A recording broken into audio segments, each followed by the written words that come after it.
If you've been on my channel at all, you've probably seen some of my shorts content. I've covered the entirety of JJK from season 1 to season 2. I'm about halfway through covering Hell's Paradise.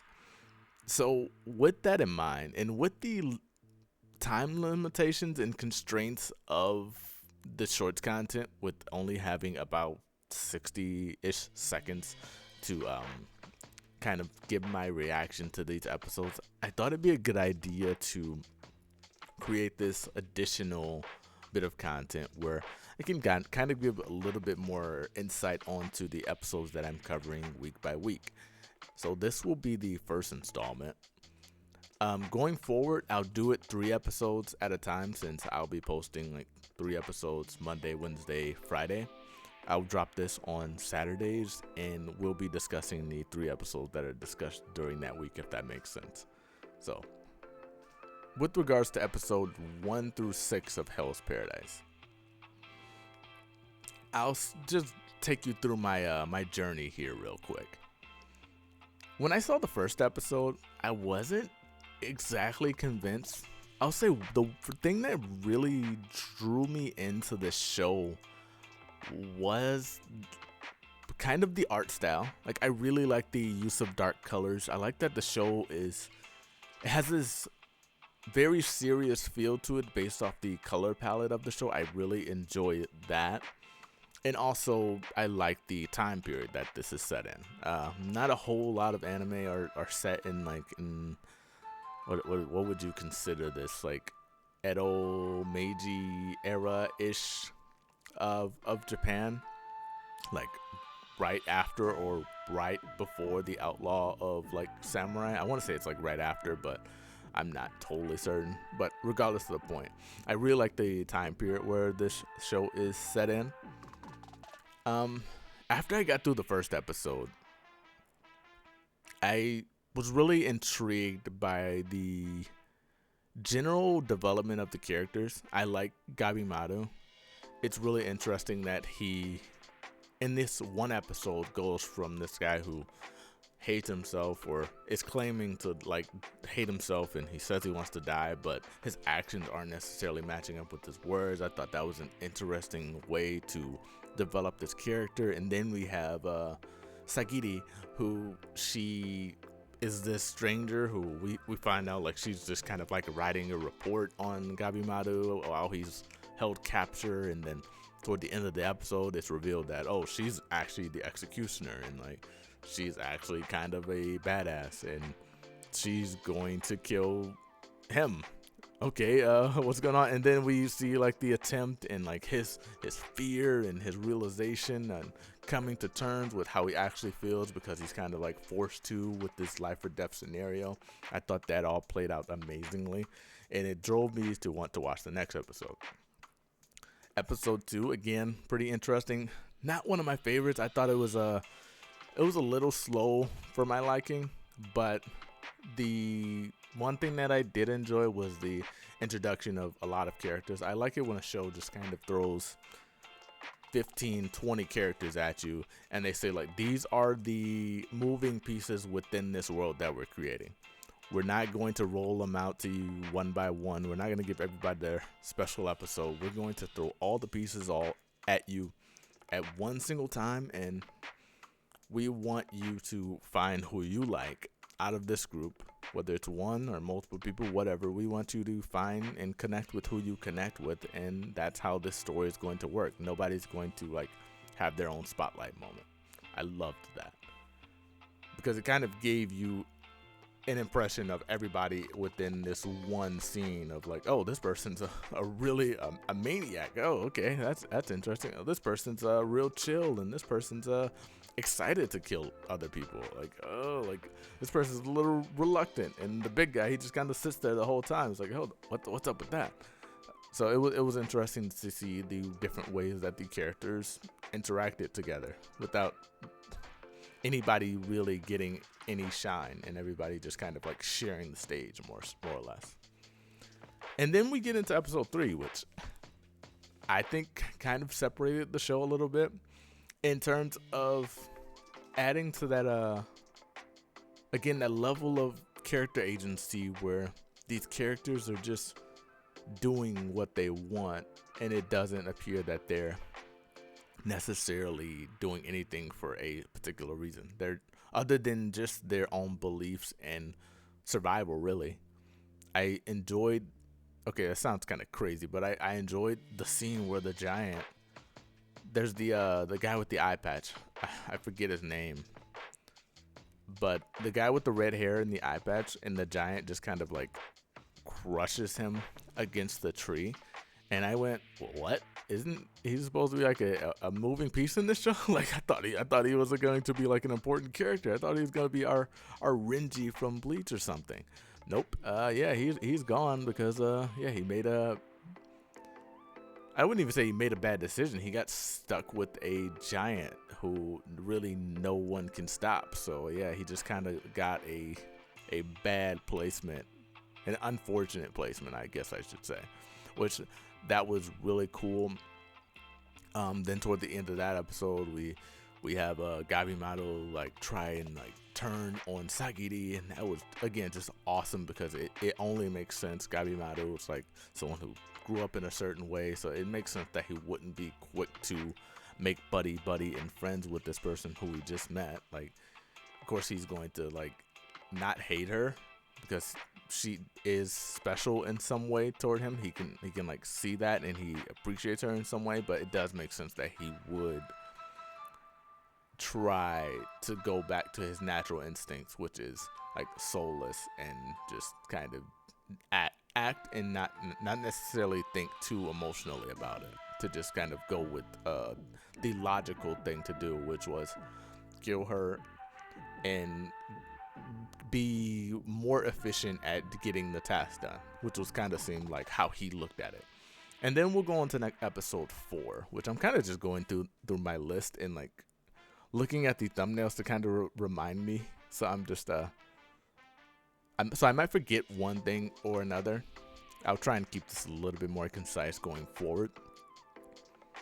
But then we have the Kunoichi who comes in, and we find out she killed the guy who was with her. She like, no, she didn't kill the guy who was with her. She seduced one of the other people and like killed him.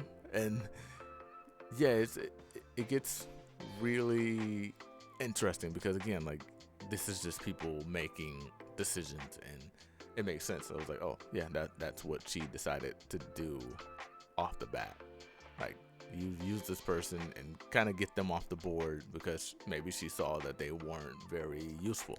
So she said, all right, well, if I can't really use you that well, then I may as well get you out of the way so I don't have to worry about someone else finding this elixir that they're all looking for before me. That's really all I can say about episode 4. Oh, actually, no, that's episode 5. Yeah. So then episode 5, that would be when I say that this episode really, that would be when I say that this show really stood out.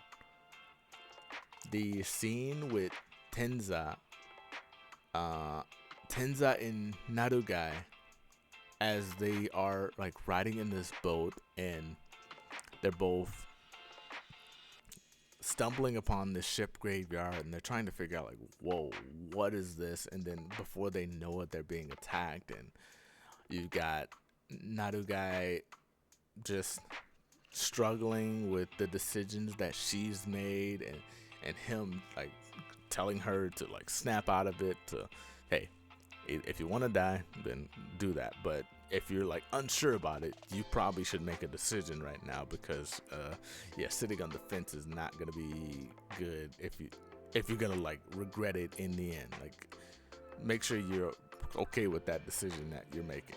Like be snappy about your your resolve for life right now. And I really enjoyed that. And I want to say on that same episode, we got a bit of Sagiri, kind of in her head, kind of concerned about her position on this island, and is she ready? Can she do it? Should she have gone home? like just doubting herself this whole time, like not realizing really what her abilities are, and kind of feeling like she's in over her head, which again, amazing, because it's like it makes sense the whole time. People are telling her she's not good. Her father is telling her she sucks, and that a girl should stay in a girl's place, and it makes sense that she would grow up with this sort of like complex of, man, maybe I am not as great as I think I am. Maybe I can't do it. Maybe I should just go home. Maybe I should give up, because no one, well, at least the people who seem to matter in her life growing up, whether it's like kids that she was growing up around or her own father, it seemed like they were all telling her, no, stop it, give up now, do your duties as what you were born as, which is like a woman, and they're saying that she shouldn't be a warrior, she should stay at home, and all those sorts of things, like marry and all that. Like that's kind of what her father is kind of telling her this whole time. And then we go into episode 6, which, oh man, I was blown away. I didn't expect that from the show. I expected to enjoy it, but episode 6 really took what I felt about episode 5 and gave me a little bit more assurance of the direction of the story, the characters in the story, and the overall vibe and the morals, the lessons within. Like, there's just so much going on. In particular, I really enjoyed the portrayal of the giant. I wouldn't say that the giant is necessarily a special character. I think there has been multiple stories told where there's a giant that is less smart than your average person, but they're extra strong and easily manipulated and kind of misunderstood, like the misunderstood giant like character archetype. I would say that I've seen that in many things, like fairy tales and like all sorts of like children's stories. Like, I feel like it's a pretty regular character we've seen generally. But the way they do it here, I really enjoyed the way that the complexity of the character is kind of revealed, right? Because we meet this character, he's in this battle royale scene, and he kind of is just laying there the whole time, which I thought was odd. I was like, okay, he seems big and like a brute, but he seemed like he doesn't really care, which seems odd. It seemed like if he was this evil criminal like he's being positioned as, it seemed like he would be being that evil criminal that they say he is. So it was odd, and I was like, okay, that's weird. And then the next time we see him, he's crushing a guy by the torso and eating him. And it's like, oh, I guess he is a vicious criminal. So you're kind of like left with these two different thoughts of this character. And then the next time we see him, he's like attacking our main cast, more or less, like quote unquote, like our main cast, Gabimaru, Sagiri, and their group. He's attacking them, and as we see him, we're like, oh crap, what is going on? And then as the fight progresses, you kind of just see that there's not a whole lot of thought into what he's doing. He's legitimately just hungry and angry. Like he's much like a kid, like a 5-year-old, 6-year-old, when they can't get their way, and then they just like throw a fit. And you can kind of see that sort of unfold during the fight, where when he doesn't immediately win the fight, he just starts crying and starts raging out, almost like being a less good fighter, because he is just swinging wildly, and he eventually like tires himself out, and then he like falls to the ground. And yeah, it was really a clever and great way to depict this character, where I didn't know this character by the start of that episode, and by the end of that episode, it was like, wow, that's probably one of my favorite characters so far in the show. And it's like, that is such great use of 20 minutes for an episode. That's such a great use of it, but also it's such an interesting character, and the pieces around it really give it that extra oomph as well, because not only are we seeing this giant like be revealed and finally really be understood, not only by us but by Sagiri as well. Like no one really understood him. They just kind of, the whole world kind of just saw him as this bad dude, and in his final moments we get to see like, oh, someone actually got it. Someone understood him for the first time, and not that he was able to even appreciate it, but it's kind of